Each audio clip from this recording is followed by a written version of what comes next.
Bonjour à tous et bienvenue dans ce nouvel épisode du podcast Lève-toi et marche. Aujourd'hui, on va parler d'un sujet qui concerne beaucoup de femmes et bien plus que l'on pense en réalité. C'est l'aménorrhée, c'est-à-dire l'absence de règles. Si j'ai voulu aborder ce thème, c'est aussi parce que je l'ai moi-même vécu et pas qu'une fois. Quand c'est arrivé la première fois, je me posais 1000 questions. Est-ce que c'est normal ?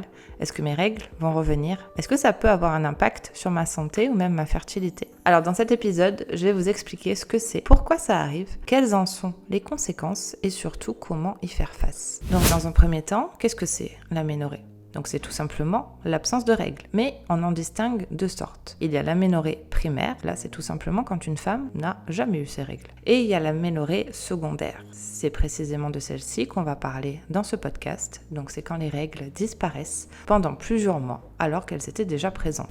Il y a plusieurs raisons possibles à une aménorrhée. Un déficit énergétique, donc quand on s'entraîne beaucoup, qu'on dépense énormément d'énergie mais qu'on ne mange pas assez. Le corps n'a en fait plus assez de ressources pour maintenir toutes ses fonctions et les cycles menstruels font partie des premières choses mises en pause. Ensuite, il y a le stress. Donc qu'il soit physique ou émotionnel, voire même mental. Il a un impact direct sur nos hormones. Après, il y a un poids de corps très bas ou une perte de poids rapide. Cela peut aussi déséquilibrer la production hormonale. Et enfin, il y a évidemment certaines pathologies ou causes médicales comme le syndrome des ovaires polykystiques, des troubles de la thyroïde ou d'autres problèmes hormonaux. Donc ce n'est jamais à prendre à la légère au final. Il est important d'identifier la cause. Les conséquences, du coup. Est-ce que vraiment ne plus avoir ces règles impacte la santé ou alors juste on profite du confort de ne plus avoir de période menstruelle et de saignement ? Alors malheureusement, les conséquences sont nombreuses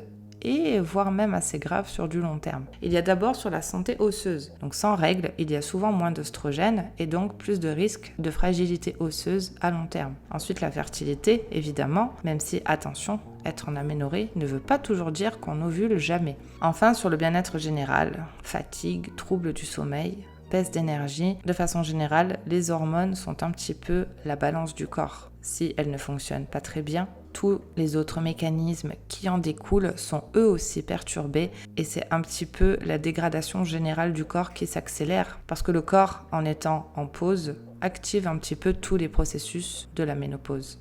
Donc que faire quand on est concerné ? Si vous êtes dans ce cas, la première étape, c'est de consulter un professionnel de santé pour écarter une cause médicale spécifique. Ensuite, il est important d'examiner le contexte. Déficit alimentaire trop important, manque de récupération, pas assez d'énergie, trop d'entraînement, un stress trop important également. Donc, il est important de réajuster son alimentation en apportant suffisamment d'énergie, mais aussi de lipides de bonne qualité, réduire un excès d'entraînement ou ajouter plus de repos et mieux gérer son stress, que ce soit par le sommeil, la respiration ou des temps de récupération. Et surtout, il faut être patient. Le cycle met parfois plusieurs mois à se rétablir, mais il revient quand le corps retrouve son équilibre. L'aménorrhée n'est jamais à prendre à la légère, c'est un vrai signal d'alarme du corps. Ce n'est pas juste un petit désagrément en moins, c'est le corps qui dit qu'il n'a plus assez d'énergie ou qu'il est trop stressé pour fonctionner normalement et pour pouvoir activer tous les mécanismes. Comme je vous l'ai dit au début, je l'ai moi-même vécu. Et je peux vous dire que retrouver mes règles a été un vrai soulagement. Ça m'a appris à respecter davantage mon corps, à écouter les signaux qu'il m'envoie et à lui donner ce dont il a besoin. Actuellement, à l'heure où je vous parle, je suis encore une fois en aménorrhée. Je l'avais donc été une première fois pendant ma période d'anorexie mentale. Et à force de travail sur mon alimentation, d'avoir repris suffisamment de poids et de masse grasse évidemment, et avoir installé suffisamment de repos sur mes semaines, le cycle avait repris après quand même 7 ans d'aménorrhée. Malheureusement, aujourd'hui, je suis encore une fois en aménorrhée suite à une grosse période de stress et de dépression, malgré que mon alimentation et mon poids de corps soient dans les clous, on va dire. Comme quoi la tête et le corps sont toujours liés et une bonne santé mentale est primordiale pour aussi avoir une bonne santé du corps. Un esprit sain dans un corps sain, n'est-ce pas ?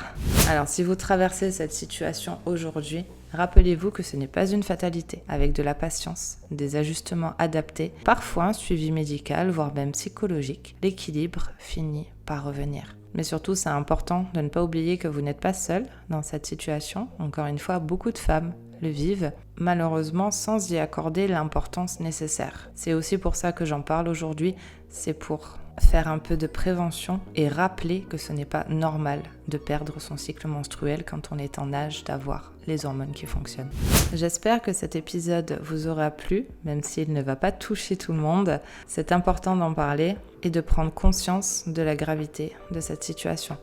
N'hésitez pas à me retrouver sur Instagram pour qu'on en discute ensemble encore plus en détail. Mais d'ici là, moi je vous dis à la prochaine pour le prochain podcast.